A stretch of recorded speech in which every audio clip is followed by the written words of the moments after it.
রামকৃষ্ণ সঙ্গে আমরা যেসব গুরুদেবের কাছে দীক্ষা নিই তারাও বলে দেন আমাদের গুরুদেব হচ্ছেন ভগবান শ্রী রামকৃষ্ণ।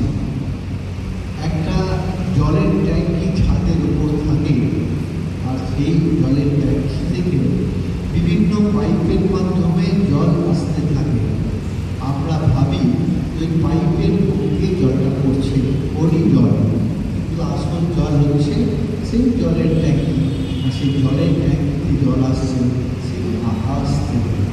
ঠিক সেই রকম আমাদের মানুষ বিভিন্ন গুরুর মাধ্যমে আমাদের কাছে যে মন্ত্র আসে সেই মন্ত্রটি আসলে ভগবানের যে আমন্ত্রণ, মদ্গুরু শ্রী জগৎগুরু মন্নাথ শ্রী জগন্নাথ। তাই সেই গুরুদেবের চরণে আজকের এই সুন্দর দিনে বারবার আমরা প্রণাম করি, বারবার প্রণাম করি। কেন এই দিনটিকে বলা হয় গুরু পূর্ণিমার দিনে? সবাই কেন এই দিনটিকে গুরুর দিন হিসেবে মেনে নিয়েছে? আসলে এই দিনটি অত্যন্ত সুন্দর দিন, একেবারে নক্ষত্র সূর্য সবার এত সুন্দর যোগাযোগ যে বলে বোঝানো যাবে না। এই দিনটিকে বিশেষভাবে ভগবান সৃষ্টি করেছিলেন। আদি গুরু আমাদের শিব, এই শিবজি এই দিনটিতে বিশেষভাবে তার 7 জন শিষ্যকে আমাদের ধর্ম সম্বন্ধে বুঝিয়েছিলেন। আদিগুরু শিবজি সপ্তর্ষিকে তিনি প্রথম ধর্ম সম্বন্ধে দীক্ষা দিয়েছিলেন। এটি হচ্ছে সেই দিন।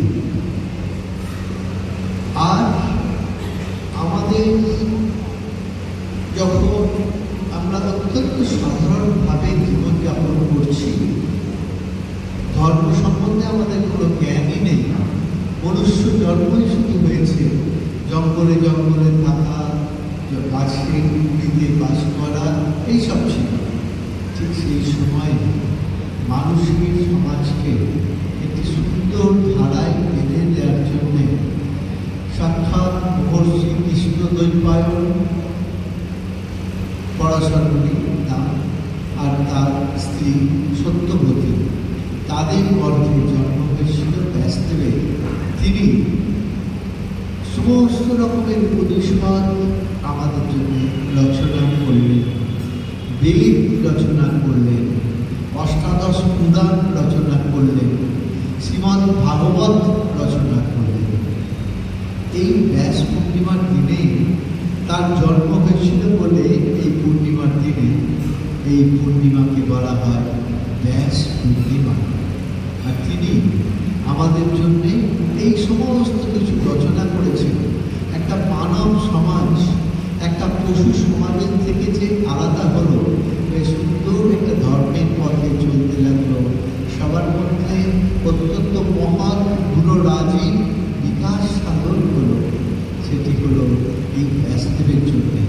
তাই এই ব্যাসদেবের জন্মদিনটিকে ব্যাস পূর্ণিমা, গুরু পূর্ণিমা রূপে আমাদের পালন করা হয়। দেখুন, এই দিনটিতেই আবার বুদ্ধদেব কি করলেন? বুদ্ধদেব সেই রাজ্য ছেড়ে নেপালের রাজার পুত্র গৌতম বুদ্ধ, তিনি গৃহ ত্যাগ করে বিভিন্ন জায়গায় সাধন করতে করতে করতে করতে তারপরে সিদ্ধি লাভ করলেন, বোধি লাভ করলেন। বোধি লাভ করে তার 5 জন শিষ্যকে এই তিথিতে প্রথম জ্ঞান বিতরণ করলেন।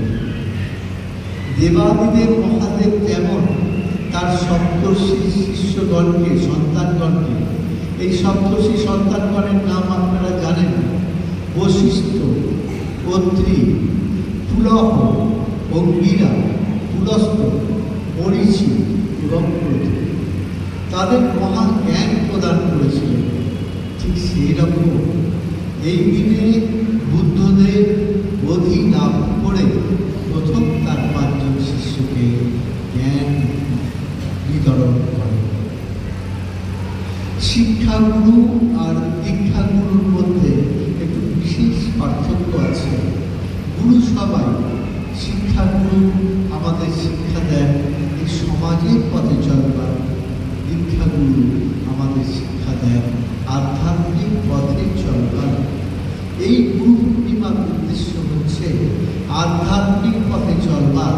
যে গুরু, তিনি সেই গুরুর দীক্ষা অনুযায়ী আমরা তাকে স্মরণ করে যেন আধ্যাত্মিক পথে এগিয়ে যেতে পারি। এখন আধ্যাত্মিক পথে এগিয়ে যাওয়া সংসারী মানুষের কী দরকার? সংসারেই তো সব কিছু আনন্দ রয়েছে, আধ্যাত্মিক পথে কোথায় আনন্দ রয়েছে এইটা আমরা বুঝতে পারি না। ঠাকুর খুব সুন্দর করে আমাদের সামনে সেটা বুঝিয়ে দিয়েছে। দেখুন, আমাদের যা কিছু চাওয়া পাওয়া এই সুন্দর পৃথিবীতে, সব কিছুর জন্যে যে 5টি ইন্দ্রিয় দ্বারা আকর্ষিত, সেগুলি বহির জগতের দিকে আকৃষ্ট। আর বহির জগতের এই আনন্দ বেশিক্ষণ স্থায়ী হয় না, কিছুক্ষণ স্থায়ী হয়ে শেষ হয়ে যায়। আবার যেমন সেই সূর্য দেখা যাচ্ছিল, কোথা থেকে মেঘ এসে ঢেকে দিল, আবার একটু পরে সূর্য দেখা গেল, আবার এসে মেঘ ঢেকে দিল। ঠাকুর বলছেন, পানা পুকুরের জল পানাতে ঢাকা আছে, একটু সরিয়ে দিন, সুন্দর জল। কিন্তু একটু পরেই নাচতে নাচতে পানাগুলো এসে ওই জলটিকে ঢেকে দেয়। ঠিক সেই রকম এই বহির জগতের যে আনন্দ, সেই আনন্দ বেশিক্ষণের জন্য স্থায়ী হয় না, দুঃখটাই বেশি স্থায়ী হয়। কিন্তু আমরা যখন আমাদের ভেতরের দিকে তাকাই, সেই ভগবানের দিকে তাকাই, তার দিকে এগিয়ে যাওয়ার পরে যে আনন্দ, সে আনন্দ নির্মল আনন্দ। এই আনন্দ শেষ হয় না। এই আনন্দ আমাদের সব সময় আনন্দে রাখে, আমাদেরকে ভালো পথে এগিয়ে নিয়ে যায়। তাই এই গুরু পূর্ণিমার দিনে আমরা গুরুদেবের কাছে বিশেষভাবে প্রার্থনা করব, তারা যেন আমাদেরকে আধ্যাত্মিক পথের দিকে নিয়ে যায়, আমরা যেন আসল আনন্দে আনন্দিত হতে পারি।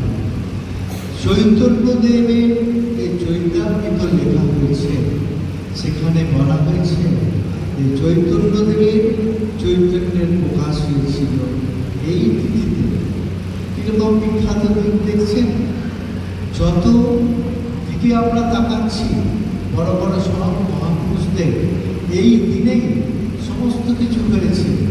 বুদ্ধদেবের জ্ঞান লাভ হয়েছে, চৈতন্যদেবের চৈতন্য লাভ হয়েছে, ভগবান দেবাদিদেব মহাদেব তার সপ্তর্ষি সন্তানকে এই মহা জ্ঞান প্রদান করেছেন, তাদেরও জ্ঞান লাভ হয়েছে। গুরুদেব হচ্ছে ভগবানের প্রকাশ। ঠাকুর বলছেন, যখন শিষ্য গুরু মন্ত্র শুনে, গুরুর উপদেশ শুনে এগিয়ে যায় পথে, তখন গুরু তাকে সাহায্য করতে থাকেন। তারপর যখন সেই বড় মুহূর্ত এসে হাজির হয়, তার সামনে ইষ্ট এসে দাঁড়ান, তখন গুরু বলেন, তুমি আর এই তোমার ইষ্ট, বলে গুরু ইষ্টের মধ্যে মিলিয়ে যান। গুরুদেবই হচ্ছে ভগবানের প্রকাশ, আবার তিনি ভগবানের মধ্যেই মিলিয়ে যান। সদ্গুরুকে জানতে হবে তিনি কীরকম হবেন। সদ্গুরুর কাছে দীক্ষা না নিলে তো হবে না। সদ্গুরুর কাছে দীক্ষা নিলে মানে যিনি পথ জানেন, তার কাছে পথ জানলে তবেই আমরা ঠিক মতো পথে এগিয়ে আমাদের আসল যে জায়গায় আমরা যেতে চাইছি সেই জায়গায় পৌঁছতে পারব। না হলে তো চারিদিকে ঘুরে পড়ব। ঠাকুরকে বড় বড় সব পণ্ডিতরা, বড় বড় ঋষিরা বলছেন, তুমি হচ্ছ পথ, পথের মাঝখানে দাঁড়িয়ে আছো, চারিদিকে পথ চলে গেছে, ধর্ম, অর্থ, কাম ও মোক্ষ যে তোমার কাছে এসে দাঁড়াচ্ছে। আপনারা দেখবেন চৌমাথার মোড়ে পুলিশ দাঁড়িয়ে থাকে, ট্রাফিক পুলিশ, সে এক এক দিকে গাড়িকে ছেড়ে দেয়। ঠাকুরকে বলছে, তুমি সেই, তুমি দাঁড়িয়ে আছো চৌরাস্তার মাঝখানে, তোমার সামনে এসে সবাই তোমাকে পথ জিজ্ঞেস করছে, তুমি তাদের ধর্ম, অর্থ, কাম, মোক্ষ সব পথ, চারটে পথই দেখিয়ে দিচ্ছ। কিন্তু তোমার মধ্যে এই পথ দেখানোর মধ্যে অন্য একটা জিনিস রয়েছে। সাধারণভাবে সাধারণ মানুষ যদি পথ দেখায়, কর্মের পথ দেখে যদি দেখায়, সেই কর্মটা হবে সকাম কর্মের পথ, যে কর্মের মাধ্যমে আমরা দুঃখ কষ্টের মধ্যে প্রবেশ করব, তমোগুণের মধ্যে প্রবেশ করব। তুমি যখন কর্মের পথ দেখাচ্ছ, সেই পথে ত্যাগকে দেখিয়ে বলছো নিষ্কাম কর্ম করতে, যে নিষ্কাম কর্মের মাধ্যমে আমাদের দেহ মন শুদ্ধ হবে, আর সেই দেহ মন শুদ্ধ হবে ভগবান সেই আসনে এসে বসবে।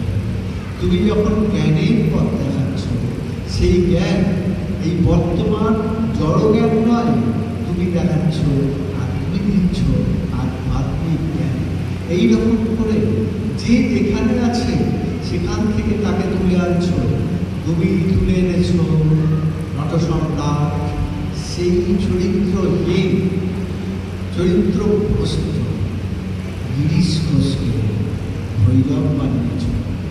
তুমি তুলে এনেছ সেই নরেন্দ্রনাথকে, যে নরেন্দ্রনাথ ব্রাহ্ম সমাজে যে ঈশ্বর মানে না, যে তোমাকে বারবার প্রশ্ন করে করে পরীক্ষা করে করে হয়রান করেছে, সেই নরেন্দ্রনাথকে তুলে এনে তুমি জগৎ সভা বিবেকানন্দের আসলে দান করিয়েছ। তুমি তোমার গুরুদেব সেই তোতাপুরী, যে ভগবানের মূর্তি মাত্র না, ব্রহ্মই আছে, কিচ্ছু নেই, তাকে মায়ের চরণে সমর্পণ করে মাতৃভক্তি শিখিয়েছ। এই জন্যে এই ঠাকুর হচ্ছেন কিরকম গুরু, যে গুরু আমাদের যে পথ দেখাবেন, সেই পথটি আমাদের জন্যে শ্রেষ্ঠ পথ হবে, যে পথে আমরা এগিয়ে গিয়ে আধ্যাত্মিক আনন্দ উপভোগ করব। এই আমার আধ্যাত্মিক আনন্দ সবার মধ্যে ছড়িয়ে যাবে, নির্মল আনন্দ। দেখবেন অনেক মানুষ আছে, যেখানে যা সেখানে সবাই তাকে নিয়ে আনন্দিত হয়, কেউ দুঃখিত হয় না। সে এলেই যেন একটা আনন্দের ফোয়ারা ছুটতে থাকে। আপনারা দেখবেন আমাদের এখানে যখন প্রেসিডেন্ট মহারাজজি আসেন, ভাইস প্রেসিডেন্ট মহারাজজি আসেন, তখন আকাশে বাতাসে একটা আলাদা ভাব ছড়িয়ে পড়ে। আমরা এত আনন্দিত, আমাদের মন সহজেই এমন আধ্যাত্মিকতার দিকে এগিয়ে যায়। আপনারা একটু চিন্তা করে দেখবেন, সেই সময় আসবে এসে দেখবেন তার আলাদা পরিবেশ। এই গুরু যখন আপনার সামনে এসে হাজির হয়, তখন আপনার এই নিচের দিকে ধাবিত মনকে উপরের দিকে আকর্ষণ করবে, আর উপরের দিকে উঠলে আনন্দ, আনন্দ। তাই সদ্গুরুকে জানতে হবে। সদ্গুরু তিনিই হবে যিনি ঈশ্বরকে নিয়ে আছেন, ঈশ্বরের পথ জেনেছেন। স্বামীজি বলছেন আমেরিকার বক্তৃতায়, আমি এমন একজনের কাছে মানুষ হয়েছি যিনি আধ্যাত্মিক পথে কোনায় কোনায় কি আছে, বড় রাস্তায় কি আছে, সমস্ত আমাকে একবারে খুঁটি নাটি দেখিয়ে দিয়েছে। আমি সেই রকম একজন গুরুর কাছে মানুষ হয়েছি, ভগবান কৃষ্ণদেবের কাছে মানুষ হয়েছে। ঠিক সেই রকম গুরুদেব যিনি এই পথে হাঁটছেন, আধ্যাত্মিক পথে, পথের কিনারে কিনারে কোথায় বিপদ অপেক্ষা করছে, কোথায় বেঁধে ফেলার জিনিস রয়েছে, সব তিনি জানেন। ঠাকুর বলছেন এই পথে এগোতে গেলে আমাদের মধ্যে অনেক রকম শক্তি এসে হাজির হয়। আপনি হয়তো চোখ বন্ধ করে কারোর সম্বন্ধে দেখতে পাচ্ছেন, সেটা ঘটে যাচ্ছে। আপনি হয়তো কারোর মনের কথা বুঝতে পারছেন। এই সবগুলো এসে হাজির হয়। ও সাবধান, ঠাকুর বলছেন, সিদ্ধায় এসে তোমার হাজির হবে, আর এই সিদ্ধায় তোমাকে প্রথম ভ্রষ্ট করবে, তোমাকে নিচের দিকে নামিয়ে দিয়ে যাবে। খুব সাবধানী সব থেকে নরেন্দ্রকে পরীক্ষা করছেন, বলছেন, নরেন, আমার মধ্যে 22টা শক্তি আছে, এই শক্তিগুলো সব আমি তোকে দিয়ে যেতে চাই। মহাশয়, এই শক্তি নিয়ে কি ভগবান লাভ হবে? না, ভগবান লাভ হবে না, কিন্তু সমাজে কিছু কাজ করতে পারবে।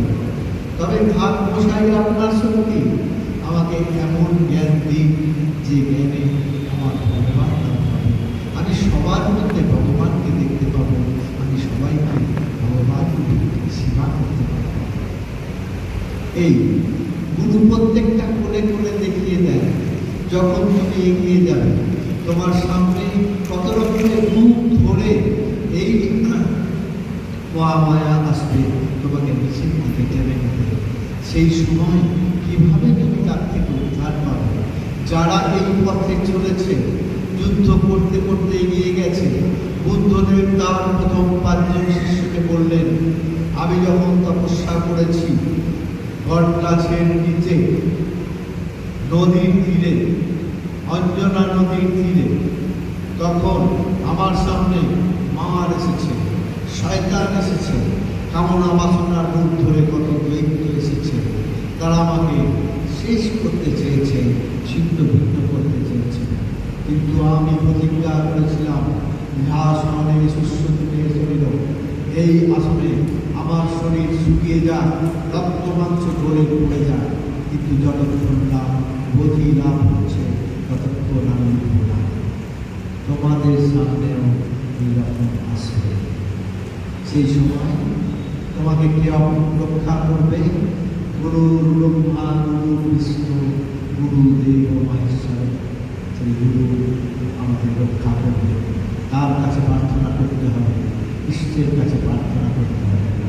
আর যখন মহামায়া রূপ ধরে কামনা বাসনা আসবে, তাদের সামনে শাস্ত্রাঙ্গ প্রণাম করে দেখতে হবে, আমি অত্যন্ত ক্ষুদ্র দিন, মা মহামায়া আমাকে পড়ছে না, তোমার চরিত্র আমি ছেড়ে গুরুদেব লক্ষ্য করে পথ দেখাবে।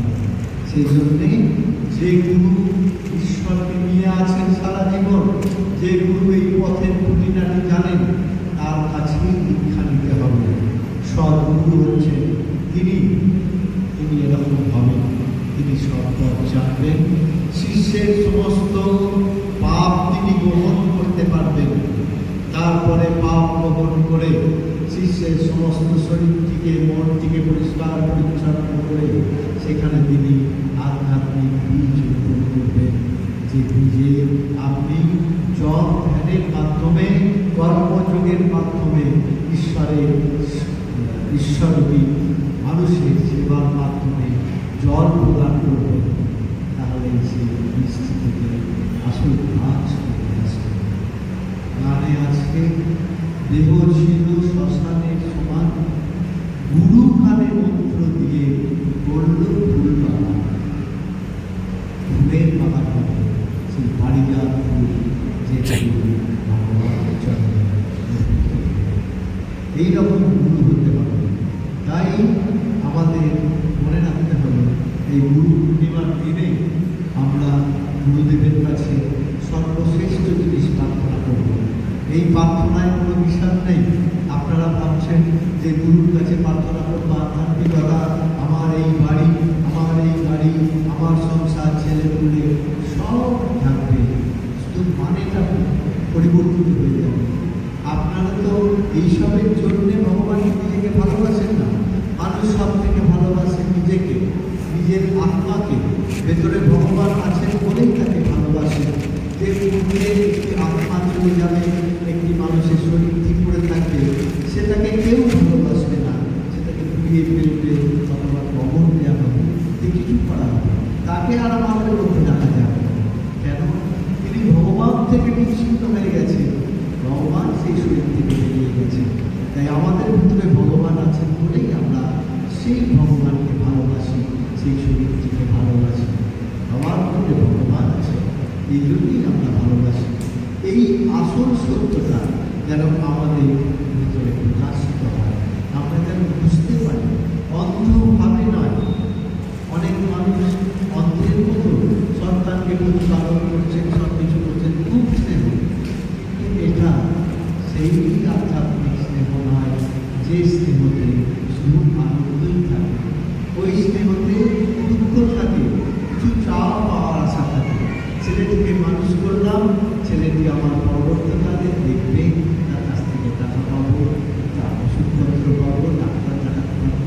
এরকম না। আমাদের যা করার সব ভগবানই করবেন, এই বিষয়ে কোনো সন্দেহ নেই। এই বিশ্বাসটি ঠিক মতো হতে হবে, হওয়াই দরকার। আসল জিনিস তো আমরা নেব, থোড়ি আমরা নকল জিনিস নেব, পরের উপর নির্ভর করে থাকছি। কেউ কখনো নকল করতে পেরেছে? যা হচ্ছে সব সেই ভগবানের ইচ্ছাতেই হচ্ছে। আমরা খুব ভালোভাবে চিন্তা করে দেখতে পারি। তাই যখন সেটাই সত্যি, তখন ভগবান তিনি সব থেকে ভালো যেটা সেটাই করবেন। তোমার ইচ্ছা বড় হয়ে উঠল, আমার জীবন আছে, আমার হাত মুঠি ধরে নিয়ে চলে সখা, আমি তো পথ ছিলাম না। এইভাবে ঈশ্বরের কাছে প্রার্থনা করতে হবে, গুরুদেবের কাছে প্রার্থনা করতে হবে। আজকে এই সুন্দর দিন আমাদের প্রার্থনার